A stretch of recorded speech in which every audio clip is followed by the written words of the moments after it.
हाबा जानाय बर' आइजोफ्रा गोमानाय एबा गुबुन हौवाजों खारफालांनाय खौरां मोनबाय थानाय समावनो बेबाराव तामिलनाडुआव गावनि हौवाजों लोगोसे खामानि मावहैनाय सासे बर' आइजोआ हाबा जाखानाय गुबुन सासे बर' हौवाजों खारफालांनायनि खौराङा जोंनिसिम सफैदों।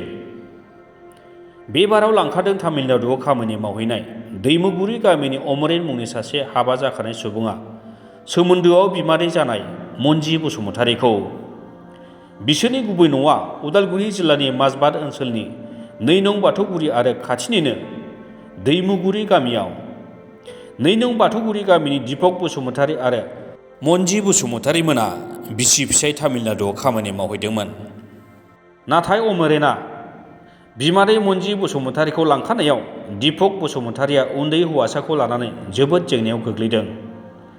दिपक बसुमतारीया दा बिसिखौ फैफिननो थाखाय खावलायहरदों। खुलुमबाय रायजोफोर, नैबे गथ'नि बिमाया दा गुबुन हौवाजों खारनानै दङ।